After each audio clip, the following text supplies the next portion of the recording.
There's one thing you really need a lot of when you're playing Arknights is information. So what I'm going to do now is react to all 68 archetypes explained so I can better understand how to build the most valuable team for whatever modes that I'm trying to complete.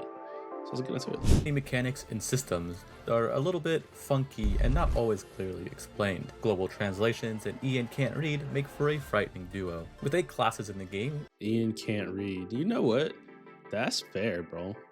Why doesn't the descriptions read itself to us, right? Like, why don't the descriptions just read themselves? Why can't I click on it and it just says, this is what I do, right? Like, clearly that would be great. each class comes with a multitude of branches that all do slightly different things. So let's quickly talk about. That is a lot of classes, and I'm not gonna lie. When I was playing, if chat wasn't like, hey, there's a lot of subclasses and each thing's different, I would honestly have like probably took a minute to figure this out. Cause just from me wanting to like get into the game and play it and feel it out, that's normally what I do. I like to vibe the game out first. And then when I'm like, okay, I've had enough vibing, then I go read and learn everything that I need to learn. But all 68 of them, starting off with Vanguards. Vanguard, Pioneers are like the vanilla ice cream of Vanguards. They are the defensive block 2 option that can give a consistent rate of DP without blowing up to the first wave of enemies, and are your best friend for AFK annihilation clears. Chargers are the DP on kill Vanguard, which, true to its name, means anytime these Vanguards defeat an enemy, they get a whole. Yeah, I was about to say that would be like that would be great. That would be great. You get 1 DP per kill, right? And then that would be great. Holy shit. I might have to try one. DP. They're only able to block 1, but make up for it by having a higher attack stat, since their job is, well, to defeat enemies and get DP. They also have a nice quality of life feature that they refund their entire DP cost once retreated. Standard bearers, or better known as flag bearers, were the bread and butter of opening stages with the flag pipe meta until agents came along. They generate more DP on skill than any other Vanguard, but are unable to block on skill. Bagpipe is their best friend. Tacticians get to have the high ground, and are able to deploy their own legally distinct Pokemon within their range on a ground type. Okay, so like Beanstalk, because I definitely was using Beanstalk, so like Beanstalk, that's valid. When attacking enemies blocked by the summon, Tacticians increase their attack to 150%. The summons can perish and will take a few seconds to heal before it comes back up again. The only way to move your summon, however, is by retreating the operator as a whole and redeploying, which is a bit cringe. Agent, the most recent addition to the Vanguard class. Agents Cancer was the first 2 years ago, also not true anymore. are also the most meta option. Agent Vanguards are very flexible due to their shortened redeployment time of 35 seconds, giving them a pseudo FRD style of play. They have decent damage, and they're able to generate DP decently. I'm not gonna lie, I think I want to make a fast redeployment team. I think I do want to try that like at some point. I think that would be really fun because it just makes me feel like I can spam my characters. And I know in this game that's probably sounds terrible. You want to just spam your characters. You don't want to play the game. Wow, mechanics. No, I just think it would be fun to be able to move them in different places and move them around. And then, even in the Discord, I was watching Ginger Green Mint's run, and she had somebody that she was fast deploying, I'm pretty sure, right? Like, I don't remember the character's name though. Quick, they do require a more active playstyle, however. Has it come to my turn? Vessel Binders, or I guess that's perfect. I could have my AFK team and then my active team. That would actually be perfect. If I could have a fast redeploy team and then an AFK team, and then I can use it for different types of content, that would be great. or slow supporters do as the name implies, slow enemies with their attack. They are good simple units that can help with slowing enemies in ranges to let your other units deal damage. Summoners summon things. Summon stuff. Each summon takes up deployment limit and are able to be placed outside the operator's range. Every supporter can only deploy a certain amount of summons, and all summons explode if the summoner is retreated or is defeated. And wait, but the summons do count as a unit once it's on the field, right? Like it does count. Because if they didn't count, that probably would be broken. Hexers will debuff enemies with their skills or talents, the debuff usually being fragile or a roundabout way of inflicting fragile. Fragile meaning amplifying the amount of damage true, physical, and arts do to an enemy. Bards are characterized by the fact that they do not attack, they just kinda sit there. They are able to passively restore the HP of units within their range, which means units that cannot be healed, like Juggernauts or Solo Blades, are able to be healed within their range. Their main gimmick is that bards have the ability to inspire. Inspire buffs a certain stat, usually attack or defense. Inspiration cannot be stacked, but different forms of inspiration can. You can buff attack with Fuck. Sculptor S3 and max HP with Civilite S3, but you cannot stack Sculptor S3 with Tidy S2, which are both attack buffs. Note, bards do not receive the inspiration buff themselves. Abjurers are in the business of keeping people alive when they are on their skill, and via their talents. Abjurers will attack off skill and will heal on skill. All Abjurers' talents come in the form of giving Sanctuary to allies, Sanctuary being a fancy word for arts and physical damage reduction. So they I mean, I guess it's cool too because if you're playing a very active game, you can like use this and swap back and forth for what you need per situation. just It's make pretty your tough. units have more survivability. Artificers are the other ground option for supporters. Their main mechanic is that they come with devices that support units. These buffs usually come in the form of increasing attack, defense, or HP. All devices do something different, so be sure to read what each does. They have a device deploy limit of 2, and some operators are unable to replenish them, so be careful. Ritualist's main function is to inflict elemental injury. Their job is to proc whatever elemental burst they are assigned to. They are also the main component in enabling primal casters to work efficiently and as intended. Come, best me if you can. Protectors are your basic defender class. They are the chonkiest boys. Guardians are a bit less bulky than protectors, but they are able to heal themselves and others with their skills, making them a good support option. Like Saria. Juggernauts or enmity defenders have the highest HP and attack stats in the defender I don't know if I have a Juggernaut tank yet or Juggernaut defender yet. class, but they are unable to be healed by normal means. Their healing mainly comes in the form of either talents or their skills, but they are able to be healed through passive restoration, helping their survivability. Arts protectors are similar to normal protectors, but they can deal arts damage on their skills. They also come with some amount of res, helping them better tank arts damage. Arts protectors, as of the uploading of this and they video, suck. are the only defender branch that does not have a 6-star in it. It's crazy because I was about to be like, that sounds like that would be really good. They suck. He literally typed it. They suck. Duelist But- defenders are similar to Juggernauts in the sense that they have both high HP and attack, but they are able to be healed normally. Their main difference from all other defenders is that duelists are only able to block one enemy at a time, which makes them suited for dueling tougher enemies with their high stats. The other big main gimmick and their biggest drawback is that they are unable to generate SP normally and must be blocking an enemy to get SP. That sounds like you would need a very specific use case for that character. I don't think I would want to swap my defender out for that. Fortress defenders have a funky range and are focused on dealing AoE physical damage from afar. They work best when they are not blocking enemies, since if they are blocking, their attack switches to single target. They are good for sniping at hard to reach places when ranged tiles aren't available. They are unable to target aerial enemies. Sentry protectors are defenders that are able to attack from range, 2 tiles in front of them to be exact, and are able to target aerial enemies. They are good offensive options as they have a higher attack than other defenders, but can block more than one. Primal defenders are ritualists, duelist. but on the ground.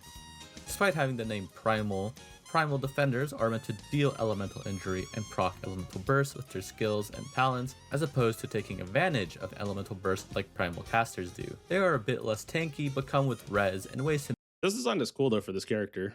This design is definitely cool for this character. Like mitigate elemental injury on themselves. What's the situation? medic. Medics restore the HP of allies. That is the trait description. And it is not wrong. Medics, better known as single target medics, are your standard healing class and don't do anything special besides heal, unless your name is Calcit. Multi-target medics, or AoE medics, are able to heal 3 operators at a time. They have less attack than with single why- target why- medics, why? but of course make up for it by healing 3 at a time. Therapists have a wide range and specialize in status Therapists. resistance. When they heal units, they're able to give them status resist, meaning things like stun or freeze only stay for half the duration, make them useful to events that come with negative stats inflicting mechanics. However, they have reduced healing to 80% to units that are further away. Wandering medics specialize in healing and removing elemental injury, this small circle thing. Wandering medics are able to heal elemental injury even if the unit is uninjured. They also have a wide range, but also have the lowest attack in the medic class. Incantation medics are healers that need to hit enemies to heal. They are a good supportive option to have since they can heal and deal damage at the same time. But this is This subclass sounds good. This actually sounds like a subclass that would be worth having on the team, on a specialized team We're gonna figure that out. Also, though. their We're drawback as they planning. need enemies to be within range to heal anyone. Also, they have massively reduced damage if the enemies have any form of damage reduction or a high res stat. Chain medics are like AoE medics, but with extra steps.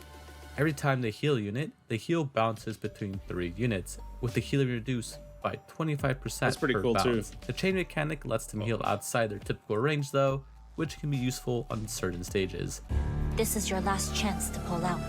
Core casters are your basic arts damage dealers. They are quite simple and are the most well-rounded caster branch. Splash casters, or AoE casters, cast. deal AoE arts damage. They are quite expensive with a limited range without their mods. AoE casters are unfortunately quite bad, but are very useful in the first few chapters of the main story, but fall off hard afterwards. Blast casters are casters that shoot in a direct line. Blast casters are able to hit everyone within their very limited range. They're quite tricky to use and rely on stages giving you so-called Ifrit lanes, named as such since Ifrit is the only good blast caster. However, you can artificially make Ifrit lanes if you so desire. Chain casters are able to hit 4 enemies since their attacks jump from enemy to enemy. Is it gonna be the same as with the healing? It's reduced by 25% per hit each hit after the Every first. time it jumps, it will deal 15% less damage. These attacks 15, also okay. inflict slow, making them a good support option when wanting to slow larger groups of enemies. Mecha Cord or drone casters are identical to core casters, but as the name implies, drone casters come with a drone that deals 20% of the caster's attack. This drone increases its attack by 15% every time it hits an enemy, up to 110%. Lapland Altar. This attack stat resets each time the drone targets another enemy. Drone casters have skills that lock their drone on enemies and can continue to attack even outside the range of the caster, Drone can leave normal or even range if the locked, caster is can under a negative still attack, status, stun, or frozen. like freeze or stun. Phalanx casters stand there menacingly. Phalanx casters are only able to attack on skill. To balance things out, Phalanx casters triple their defense and increase their res by 20 off skill. Is this like an off meta pick, or do people like actually use this in their teams? Like, are y'all using this subclass in your team? Make them very tanky, allowing them to be bait if needed. Their skills are also able to hit all enemies within their range, increasing their damage output and being a good option for crowd clearing. Mystic casters are able to charge their attacks. When Mystic casters have no enemies within their range, they will charge projectiles and store them up to a count of 3. Once an enemy enters their range, they will shoot out 4 projectiles, dealing a very high amount of damage, as Mystic casters have the highest attack out of all the casters. Mystic casters are still able to attack normally and do not need to charge to attack. But they have slow attack Primal speed. casters are dependent on enemies being under a form of elemental burst. This is because they can inflict elemental damage with their attacks if an enemy is under elemental burst. However, to reach So how strong would it be to have a team with a primal caster that could proc the elemental damage? Would that be like too overpowered, or is there some level of resistance? their max damage potential, they require being paired with a ritualist that can proc elemental burst, as primal casters cannot inflict elemental the buddy injuries system with to their work. big damage skills. Team You game. take care that primal casters must be paired with the correct elemental burst. For example, Nymph can't do elemental damage if the burst is a burn type, and so on. Shaper casters are able to summon a unit if they defeat an enemy within their range, up to a certain amount. Shaper casters are also able to attack enemies that are blocked by summons, even if it's out of their range. They can function as a supportive lane holding option. For a life of peace. The best class in the Marksmans are your game, man. basic Hold on, sniper hold on. class that are cheap Well, best class in the game, man. You feel me? I'm shooting guns. I'm up in it. and attack It's quickly. my favorite class, They will I'm not gonna lie. prioritize aerial This enemies and then, like, trouble against high caster. defense enemies. Artillerymen, or AoE snipers, do as the name implies. AoE snipers do AoE damage. They have a very long range that is useful for attacking groups of enemies before they get close to you. I don't have one of Deadeye those snipers yet. have a high attack stat with a very I don't have a large Deadeye range. either. However, they always prioritize the lowest defense enemy in their range, which can lead to them focusing on weak mobs instead of more threatening enemies. Heavy shooters are snipers with a reduced range that usually focus on high burst skills to compensate for said range. All heavy shooters operators benefit and incentivize attacking enemies that are directly in front of them. Spread shooters have the same forward range as heavy shooters, but noticeably lack the range right next to them. Bread shooters have true AoE damage, meaning they hit every have enemy one of in them. their range and are not He was restricted punching, to I'm a not gonna count. lie. He was They punching shit. incentivize attacking units in the first row of their range as their attack increases to 150% if they do. They are the tankiest snipers, but also the most expensive. Besiegers are snipers that prioritize attacking the heaviest enemies first. Usually, heavy enemies are the ones that look dangerous or like big chunguses. Their range is a bit wacky as they cannot target anyone in front of them, so be mindful of their placements. What the fuck? I like Flingers that, bro. are snipers that I like flingers. We already know the vibes, but that's a funny word, flingers. But that range is crazy. Like nothing in front of you, but everything behind. I like that. Like that type of shit does make a game more interesting. deal 2 instances of damage, the second instance being a shockwave that does half the normal attack to ground enemies in a small area. Do note I said ground enemies, as flingers are snipers that cannot hit aerial enemies. You know what's funny? If I would have watched this video previously, I would have known so much more for like when I was playing the game. Unless your But I name is got- Wizardel S3 or Rosmata's S3, that is using a Skyranger to block. Flingers have a massive range, making placing them very easy. Hunters are snipers that use ammo to attack. They have this little bar next to them representing their ammo count, and they will slowly reload when there are no enemies in range. If they run out of ammo, even if an enemy is in range, they will reload before attacking again. Their range is quite awkward as it is a thin line, making placement feel very restrictive, mostly if stages don't have a good lane Interesting. for them. Loop shooters are snipers that throw projectiles as an attack. Every time a loop shooter Boomerang. attacks, they must wait for the projectile to return before they can attack again. This means when attacking enemies further away, their attack speed is quite slow, but when enemies are near them, their attack speed is quite fast. They have a large range that also goes behind them, allowing them to be quite flexible in placement. The sand will reshape That's the land. tough, I'm not gonna lie. Push strokers have a very funny name. Beside that, Push stroker.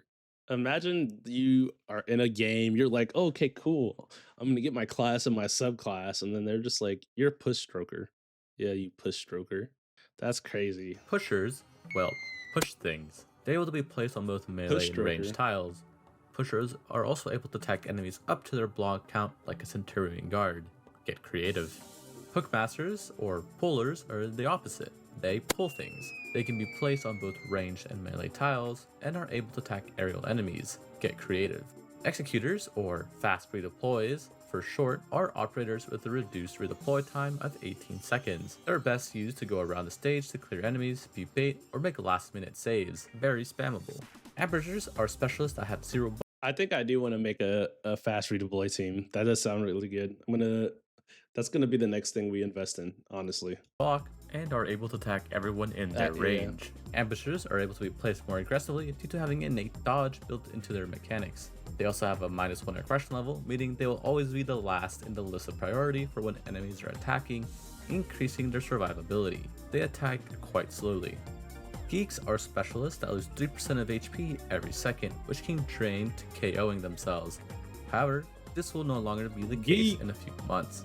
Well, that isn't their only gimmick, despite it being their literal trait description. That's funny. They just kill themselves. Oh, whoa. Sorry. End game.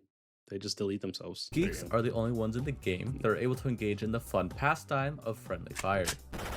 Geeks are units that buff allies by attacking them to apply the buff. Most geeks have a form of self-healing in their talents to combat the HP drain.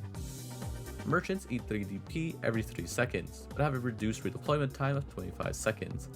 If there is no DP, merchants will automatically retreat. They are units with higher attack stats, making them good pseudo FRDs that you can throw around the stage as they are needed, but you always have to take into account your DP usage. Trap Masters are operators that receive, well, traps. Each operator's traps have different effects with different deployment limits, so be sure to read. Traps cannot be placed on top of enemies, so some amount of planning is required, unless you're a cheater. Dog keepers are in fact not dead when they are killed, but instead switch to a R6 substitute that is class, huh? unable to block. They stay in that form for 20 seconds and are still able to Isn't that the dude that was under the Mel twin? I can't remember their names right now. Under Teresa's brother. Isn't this him? This is like his protege, right? deal damage in doll form. Once the 20 seconds are up, the normal version of the operator switches back in at full HP. feel like that looks like this him. makes What? doll keepers quite resistant and hard to kill, making them good baits for enemies. Alchemists are able to throw things. These alchemical units usually serve to both heal and deal damage to enemies within their range. Sometimes alchemical units serve a tertiary purpose and will also buff allies or debuff enemies. Alchemical units can keep working as intended even if the operator is retreated. Sky Rangers have the ability to take off. They're able to float into the air and block aerial units. While in the air, enemies are able to walk under and past them. Heavy defenders are so scary. Dreadnoughts are the high power single block Bro, I didn't even know those were subclasses in the game. Like, I'm actually finding out about and learning so much different stuff at this particular moment, and it's amazing. guards of the group, but come with the drawback of being somewhat squishy with a lower defense stat when compared to other guards. They're better at 1v1ing elites than being a lane holder. Centurions, or AoE guards, are able to attack all blocked enemies. Their biggest advantage is that E2, they're able to block 3 enemies at a time. They work best when they are placed to crowd clear mobs. Lords, or ranged guards, are able to hit enemies from range. Lords are also able to target aerial enemies. Their range attacks hit for only 80% of their normal attack, but most skills remedy this damage penalty. Lords are very reliant on their skills to deal noticeable amounts of damage. Arts fighters, or arts guards, are similar to dreadnoughts but deal, who gets it, arts damage. Arts guards are single blockers, so they are suited for 1v1ing enemies, specifically enemies that deal arts damage, as arts guards come with the very rare red stat. Instructors have longer ranges and are meant as a more supportive option. They increase their attack when attacking enemies that are blocked. Place them behind a defender or an AoE guard and call it a day. Do note they are unable to hit aerial enemies. Fighters are cheap one-block guards that have a fast attack interval. They are a good option to play the early part of stages due to their cheap DP cost. However, they have a lower attack stat, which makes them quite weak against anyone with a moderate amount of defense.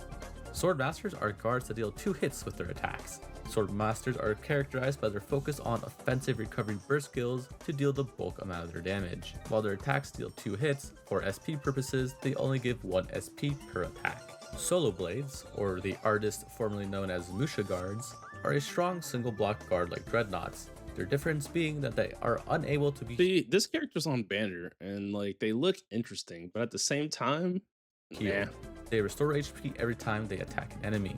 Their special mechanic is that all Solo Blades have the tenacity buff. Tenacity meaning the lower their HP is, the stronger a certain attribute of theirs will be, usually an attack speed buff. Liberators just stand there, menacingly. Liberators have 0 block and will not even attack off skill. However, while they stand there menacingly, they are increasing their attack by 5% every second. They can increase their attack by 200%. To reach max potential, you must wait 40 seconds. Usually, the operator will give a visual cue to signify they are ready to go. On skill, Liberators are able to block 3 and deal big damage, so you have to plan around their lack of block and skill times. Reapers are similar to Solo Blades in the fact that they are unable to be healed. They differ in that Reapers are able to attack all enemies in their range. However, even though they can hit all enemies in their range, they only heal up to their block count. Reapers only block 2, so they only heal 100 HP off of attacks. This of course can be increased with skills that give an additional block. Crushers have 0 fucking defense and res, but they make up for it with considerably high HP and attack stats. Due to their 0 defense and res, all damage Crushers take are true damage and require babysitting to not explode. If you have good enough healing, their high HP makes Crushers great for taking heavy attacks and stalling. They are able to attack enemies up to their block count. Earthshakers are flingers, but on the ground.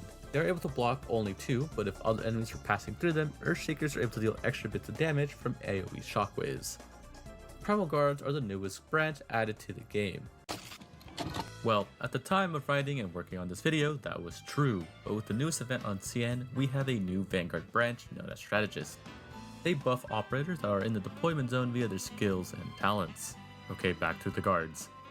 They are Primal Casters on the... okay, you get the idea. They are similar to Primal Casters in that they are most effective when an enemy is already under burst. In that same vein, Primal Guards are unable to effectively proc Elemental Burst, so they do need help of Ritualists or Primal Defenders to proc Elemental Burst. I'm sure the 6-star version will be more akin to Nymph, but the only time will tell as we only have a single 5-star to go off. That was actually really informative. I'm not gonna hold. There was a lot of stuff that I honestly just didn't know was even in the game yet. Holy shit. But that's why I said that at the beginning of this. You definitely need information to play this game as optimized and most effectively as possible because there's so many moving pieces. But if you guys made it to the end of the video, hit the like button and subscribe. And I see you guys later. Peace.